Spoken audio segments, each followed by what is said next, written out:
তারিখেই আমরা টিভি মুক্ত ভারতের একটি ওয়ার্কশপ কলকাতাতে করব।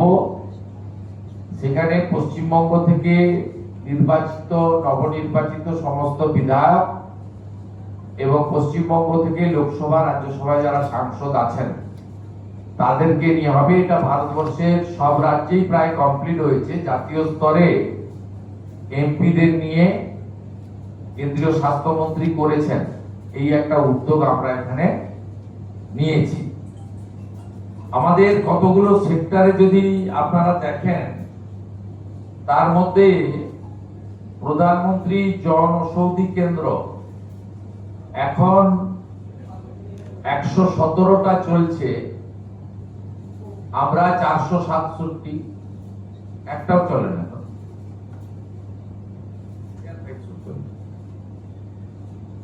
আমরা প্রধানমন্ত্রী জনঔষধি কেন্দ্র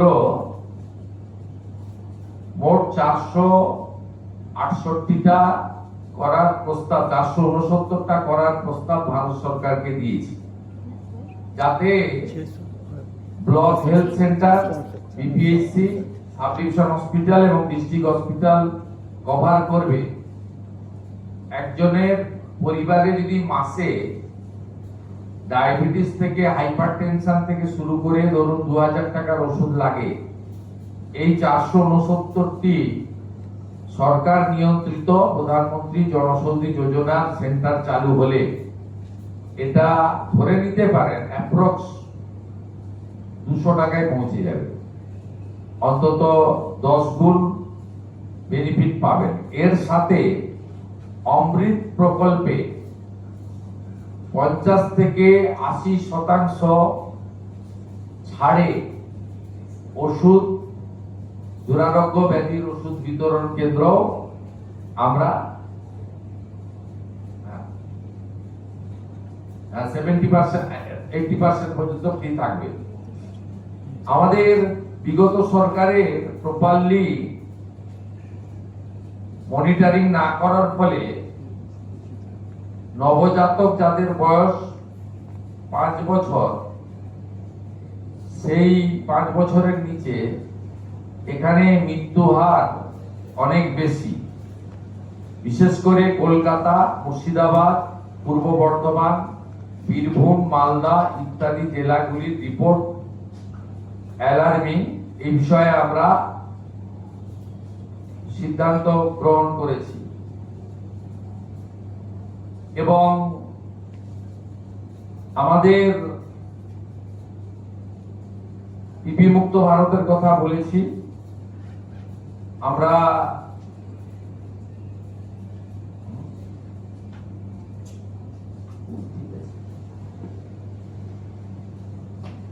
আমাদের ন্যাশনাল লেপ্রোসি ইরাডিকেশন প্রোগ্রামে দেশের তুলনায় আমাদের রাজ্যের অবস্থা মোটেই ভালো নয়। আমাদের 7টা ডিস্ট্রিক্ট আছে যেখানে এই রেট জাতীয় গড়ের থেকে অনেক হাই। বীরভূম, বাঁকুড়া, বীরভূম, ঝাড়গ্রাম, কলকাতা, পশ্চিম বর্ধমান, পুরুলিয়া, উত্তর দিনাজপুর, এই জায়গাগুলোতে বিশেষ জোর দেওয়ার সিদ্ধান্ত আমাদের এখানে আমরা করতে পেরেছি। পশ্চিমবঙ্গে হেলথ সেক্টরে ডক্টর, নার্স এবং অন্যান্য ক্ষেত্রে এখানেও স্যাংশন পোস্টের তুলনায় রিক্রুটমেন্ট মাত্র 53%। এটাও আমরা দ্রুততার সঙ্গে আগামী 3 মাসের মধ্যে রিক্রুটমেন্ট পলিসিতে স্বচ্ছতা এনে আমরা মাত্র 53% অ্যাচিভমেন্ট আছে। এটাও জাতীয় গড়ের থেকে অনেক নিচে, যেখানে 98% প্রায় জাতীয় গড়। পশ্চিমবঙ্গে এই হেলথ সেক্টরে রিক্রুটমেন্ট বিভিন্ন সেন্ট্রাল প্রজেক্টে, সেন্ট্রাল মানে স্পন্সর প্রজেক্ট বা আমাদের স্টেট সেন্ট্রালে যৌথ প্রজেক্টে 53% মাত্র হয়েছে সেটাও আমরা কথা বলেছি। ন্যাশনাল কোয়ালিটি অ্যাসুরেন্স স্ট্যান্ডার্ডেও আমরা দেশের মধ্যে অনেক পিছিয়ে, 56.68, এটাও 100% অ্যাচিভ করার লক্ষ্য আমরা নিয়েছি এই ফাইন্যান্সিয়াল ইয়ারে, কারণ এটা একটু টাইম টেকেন রয়েছে। দিন এবং গুরুত্বপূর্ণ অধ্যায় সূচিত হলো বর্তমান সরকারের নেতৃত্বে। প্রায় 1 ঘন্টারও বেশি সময় ধরে ভারত সরকারের অত্যন্ত জনপ্রিয় অভিজ্ঞ স্বাস্থ্যমন্ত্রী মাননীয় জগৎ প্রকাশ নাড্ডাজি এবং কেন্দ্রীয় স্বাস্থ্য সচিব সহ সমস্ত প্রজেক্টের দায়িত্বে থাকা আধিকারিকরা আমাদের সঙ্গে ভার্চুয়ালি যুক্ত হয়েছিলেন এবং আমার সাথে রাজ্যের মুখ্য সচিব, স্বাস্থ্য সচিব, মুখ্যমন্ত্রীর প্রধান পরামর্শদাতা এবং অন্যান্য আধিকারিক বৃন্দ, তারাও এখান থেকে আমরা যুক্ত হয়েছিলাম। আজকে আমরা খুব বিস্তারিতভাবে আমাদের যে সমস্ত স্বাস্থ্য সংক্রান্ত আমাদের বিভিন্ন প্রোগ্রাম ছিল, যেমন আমাদের ম্যাটারনাল হেলথ, চাইল্ড হেলথ, আমাদের মেজলেস রুবেলা ডিজিজ, টিবি মুক্ত ভারত অভিযান, ম্যালেরিয়া, কালা আজার, এছাড়াও ফাইলেরিয়া সহ আমাদের নানা ধরনের ভারত সরকারের যে বিভিন্ন কর্মসূচিগুলো চলছে হেলথ সেক্টরে, তার উপরে প্রত্যেকটা সেক্টর ধরে ধরে আমরা রিভিউ করেছি। প্রথমত বলে রাখি, বিগত সরকার হেলথ সেক্টরে ভারত সরকারের সঙ্গে সহযোগিতা তো দূরের কথা, বিরোধিতা করেছে, যার ফলে পশ্চিমবাংলায় লক্ষ লক্ষ তো বলবো না, কোটি কোটি পশ্চিমবাংলার মানুষ ভারতবর্ষের অন্য প্রদেশগুলো যে ধরনের হেলথ সেক্টরে কেন্দ্র রাজ্য যৌথ উদ্যোগে বেনিফিটস গুলো পাচ্ছেন, সেখান থেকে বঞ্চিত হয়েছে। আজকে আমরা একটি কম্প্রিহেন্সিভ ডিসকাশন এবং মেজার্স এবং রোডম্যাপ তৈরি করেছি, যে রোডম্যাপের মধ্য দিয়ে আমরা পশ্চিমবঙ্গে স্বাস্থ্য ক্ষেত্রে ভারত সরকারের সমস্ত সুযোগ সুবিধাগুলি গ্রহণ করে পশ্চিমবঙ্গে হেলথ সেক্টরে আমরা একটা যুগান্তকারী পরিবর্তন আনার সিদ্ধান্ত নিয়েছি। আপনারা, আমাদের কেন্দ্রীয় স্বাস্থ্যমন্ত্রী মহোদয় বললেন যে 15, 16, 17, আমি কেন্দ্রে তখনও স্বাস্থ্যমন্ত্রী ছিলাম, ডেঙ্গুর সংখ্যা পর্যন্ত আমাকে চেয়ে দেওয়া হয়নি, অস্বীকার করা হয়েছে। Central state political government to government relation তো ছিলই না, প্রশাসকদের মধ্যে বা ব্যুরোক্রেটসদের মধ্যে বা ডাক্তারদের মধ্যে বা হেলথ সেক্টরে যারা দায়িত্বপ্রাপ্ত তাদের মধ্যেও টকিং টার্ম, চিঠিপত্র আদান প্রদান ছিল না। একটা মারাত্মক ধরনের নেগেটিভিটি কাজ করেছে, যার কুফল সর্বত্র আমরা দেখতে পাচ্ছি। আয়ুষ্মান ভারতে ইতিমধ্যে এনরোলমেন্টের কাজ শুরু হয়েছে। আমাদের বিশ্বাস যে জুলাই মাস থেকে আয়ুষ্মান ভারতের কার্ড আমরা দিতে পারবো এবং তার বেনিফিট গোটা ভারতবর্ষে আয়ুষ্মান ভারত কার্ড হোল্ডাররা পাবেন। আমরা আশা করছি যে স্বাস্থ্য সাথী কার্ডের সঙ্গে যুক্ত এমন 6 কোটিরও বেশি আমরা যারা কার্ড হোল্ডার তাদেরকে আয়ুষ্মান ভারতে এক্ষুনি নিয়ে যেতে পারবো। পরে পরে এই সংখ্যা আরো বৃদ্ধি পাবে। এবং যারা নতুন করে আয়ুষ্মান ভারতে যুক্ত হতে চান, স্বাস্থ্য সাথীতে যুক্ত হননি, তাদের ক্ষেত্রেও অপরচুনিটি থাকছে। আমরা জুন মাসের প্রথম সপ্তাহের মধ্যে আয়ুষ্মান আরোগ্য মন্দিরের এগ্রিমেন্ট দিল্লিতে করার সিদ্ধান্ত নিয়েছি। সেখানে পশ্চিমবঙ্গ সরকার এবং ভারত সরকার মন্ত্রী স্তরে, আধিকারিক স্তরে উপস্থিতিতে একটি ইভেন্টের মাধ্যমে বা একটি ছোট্ট অনুষ্ঠানের মাধ্যমে আমরা এটা করব। কারণ আয়ুষ্মান আরোগ্য মন্দিরের বেনিফিট শুধু পশ্চিমবঙ্গে থাকা স্থায়ী বাসিন্দারা নন, প্রায় 1 কোটির কাছাকাছি পশ্চিমবঙ্গের স্থায়ী বাসিন্দা কর্মসূত্রে পেটের টানে বাইরের রাজ্যে আছেন বা এডুকেশন নেওয়ার জন্য বাইরের রাজ্যে আছেন, তারাও এই সুযোগ পাবেন গোটা দেশব্যাপী। সেই এগ্রিমেন্ট আমরা জুন মাসের প্রথম সপ্তাহে দিল্লিতে করার সিদ্ধান্ত নিয়েছি। আমাদের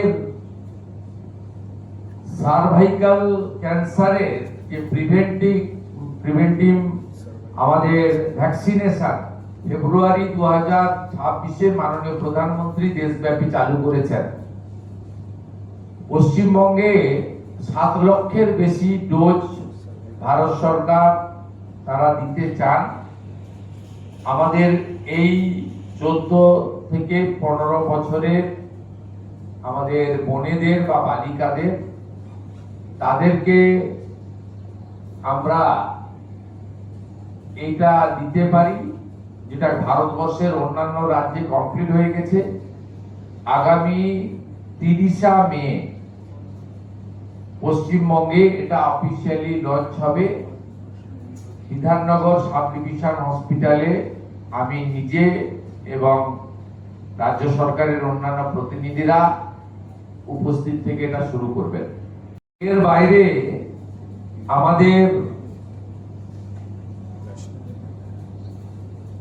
আজকে পশ্চিমবঙ্গবাসীর জন্য অত্যন্ত খুশির খবর, National Health Mission NHM Bharat সরকার 2103 কোটি টাকা আমাদেরকে স্যাংশন দিলেন এই ফাইন্যান্সিয়াল ইয়ারে। আজকে তার 1/4 500 কোটি টাকা আজকে এই মুহূর্তে ভারত সরকার আমাদেরকে ট্রান্সফার করলেন। আমরা এই মুহূর্তে 2103 কোটি টাকার মধ্যে আমরা 500 কোটি টাকা পেলাম। আমরা মাননীয় মন্ত্রী জগৎ প্রকাশ নাড্ডাকে 23-24 অর্থবর্ষে আমাদের যে অর্থ বিগত সরকার নেয়নি সেই অর্থের জন্য বিশেষ অনুরোধ করেছিলাম। তিনি বলেছেন যে ইউটিলাইজেশন সার্টিফিকেট 21-22 তারা পাননি। 21-22 ইউটিলাইজেশন সার্টিফিকেট হেলথ সেক্রেটারি এবং ফিনান্স সেক্রেটারি 30 মের মধ্যে পাঠিয়ে দিলে 23-24 অর্থ রিএম্বার্সমেন্ট করবেন বলে তিনি আমাদেরকে প্রতিশ্রুতি দিয়েছেন। এর বাইরেও আমরা আরেকটি স্কিমে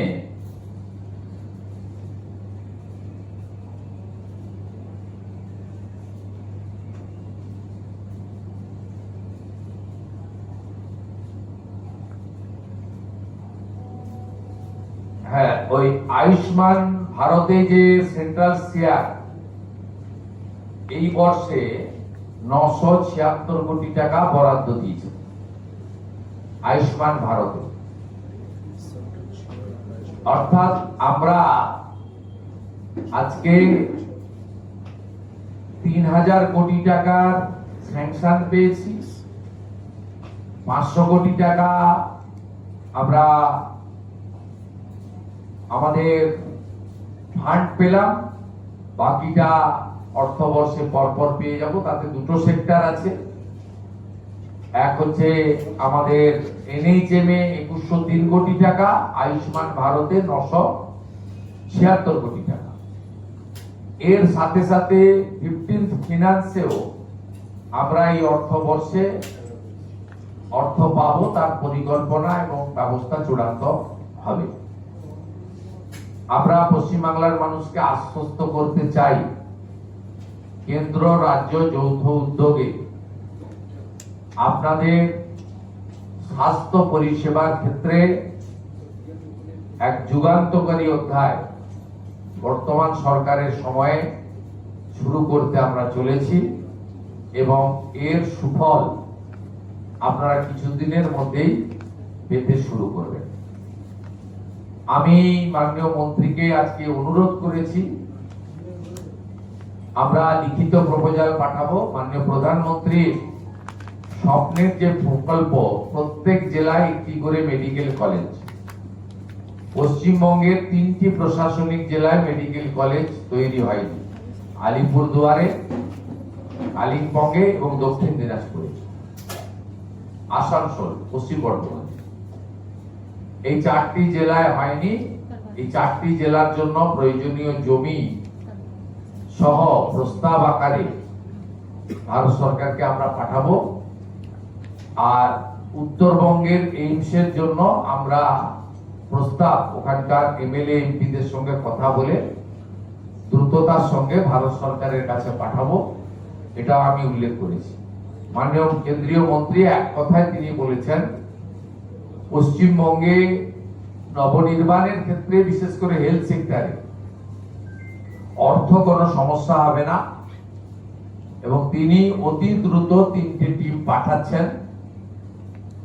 ভারত সরকার এবং বিভিন্ন WHO সহ যে হেলথ সেক্টরে বিশেষ বিশেষ কার্যক্রমগুলো চলছে সেই ব্যাপারে আমাদের একেবারে বিএমও স্তরে ব্রিফ করার জন্য এবং সিএমওইজ বা রাজ্য স্তরে বা বিভিন্ন আমাদের স্পেশাল যে হসপিটালগুলি রয়েছে সেই হসপিটালের স্পেশালিস্ট ডক্টর বাবুদের নিয়ে একটি শর্ট ডিউরেশনে ইন হাউস ট্রেনিং দেওয়ার জন্য তারা 3টি টিম পাঠাবে। এই ব্যবস্থা আমরা আজকে এই আমাদের ভার্চুয়াল মিটিং এর মধ্যে এটা আমাদের আজকে অ্যাচিভমেন্ট, এইটুকু আপনাদের জানানোর জন্যই আমরা মিলিত হয়েছি।